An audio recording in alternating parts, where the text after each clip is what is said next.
Despite being over 2 years away, we actually have a ton of info about Spider-Man 4, everything from the director of the film and release date to new characters, love interests, and potential villains. So let's get to the bottom of everything we know about Spider-Man 4 so far. Let's just start off nice and easy with the most basic information, which is the release date. It is set for a July 2026 release date, which is kind of important because we know that puts it 2 months after Avengers Doomsday and obviously before Avengers Secret Wars. The movie also has a budget of $200 million, which I know sounds like a ton, and it's making it like tied for the most expensive Spider-Man movie ever, right next to No Way Home. But these movies are pretty much a glitch at the box office. They always make like $1 billion, so it's definitely going to be a profitable film. It makes sense to spend this much on it, and the script is reportedly going to be done by March. Filming's probably going to begin right away in March or April at the very latest, because Tom Holland on his Instagram had this new sweepstakes where he said, hey, we're going to fly you out to London to come visit the set of Spider-Man 4 if you donate to this charity, which yes, I did enter, by the way, because I'm delusional and think I'm going to win. But we do know filming is going to be taking place probably by mid-March at the very latest. The one thing that's weird about this is that Avengers Doomsday was going to also start recording in March, and now it's apparently being delayed to April because the script isn't finished yet,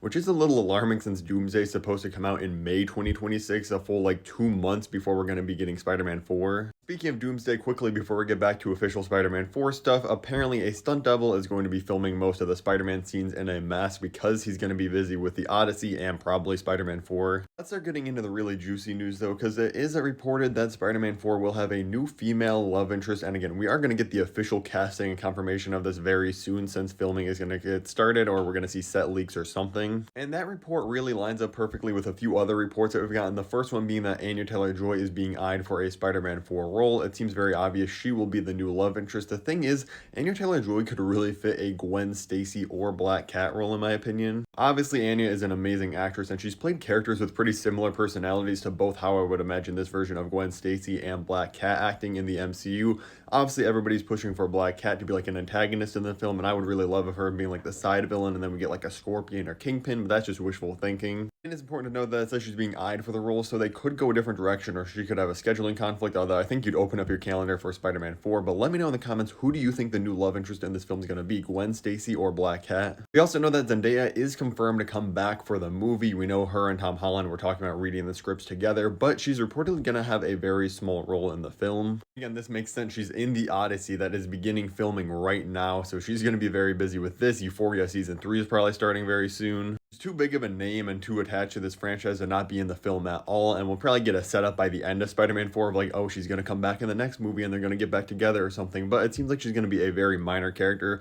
Maybe we see Peter just like running into her at college or something and she doesn't know who he is still. When it comes to some returning characters or cameos, reporters have been asking a lot of people attached to Spider-Man films straight up, are you going to be in Spider-Man 4? As we know, they always like to play hardball with the media. Andrew Garfield says he isn't attached to return, but I know no one's going to trust anything I say from now on, because obviously for No Way Home, he was lying for like 2 years straight saying he wasn't in that film. I know Sony probably loved how much that movie made as a crossover of the different Spider-Men, but I don't think he's going to be back in this movie. I genuinely just don't see it happening. This one I kind of do see happening though, because J.K. Simmons was asked just like the other day if he would reprise his role as J. Jonah Jameson in Spider-Man 4, and he's just said, no spoilers, sorry, I'm not telling, which isn't a no, which I feel like you would say if you're not in it. Plus, it's not like he's like some cameo or multiversal character, even though he does play the same character in multiple different Spider-Man universes. Like, we know he's in the main MCU timeline. He could easily show up in this movie, and I really think he's going to. For confirmed stuff, we do know that Destin Daniel Cretton is going to be the director of this movie, who outside of Shang-Chi has made some pretty small and unknown films, but he did a great job with Shang-Chi, especially the action in that. So if he can bring that action to Spider-Man, that's really dope. This is probably bad news for Shang-Chi too, though. Like, I don't know if we're ever going to see this movie before like 2027 or 8, which is kind of tragic to not get another solo Shang-Chi movie before the next Avengers films. There are a few major unanswered questions, some of which we might get from like set leaks when the movie starts recording. The first one being, are we going to see Daredevil or Kingpin in any capacity of this movie? But I actually think we're going to get an answer even very soon, even if we don't get set leaks. That's because Daredevil Born Again comes out in a couple weeks, like the first week of March. I think by the end of this show's run, we'll see where Kingpin and Daredevil are in this show, and if it's setting up for them to maybe cross over with Spider-Man or not. And the other major question that kind of dictates the entire film, and I definitely want to hear your thoughts on what you think they're going to do, is does this movie take place in between Avengers Doomsday and Secret Wars like the film's releasing, or is it going to be something that's taking place before Avengers Doomsday, kind of like an Ant-Man and the Wasp situation where the entire movie takes place before, and then in the post-credit scene you see like, oh my god, they got snapped, that's what happened, that's why they weren't in Infinity War. I'm personally leaning towards thinking it's going to take place twice before Avengers Doomsday, even though it comes out afterwards, because we know Tom Holland is going to be in Doomsday. And I feel like there's going to be a pretty big, like, multiversal altering event at the end of that movie that Tom Holland Spider-Man's not going to be able to, like, walk away from to go on a side quest for Spider-Man 4 and then back to Secret Wars. And if you want to hear me yet more about Spider-Man 4 and Avengers Doomsday, tap the playlist above where I go over things that can potentially ruin upcoming superhero movies. I have stuff in there for these two movies, like I was just talking about, the Fantastic Four, Superman, and so many more. I'd really appreciate it.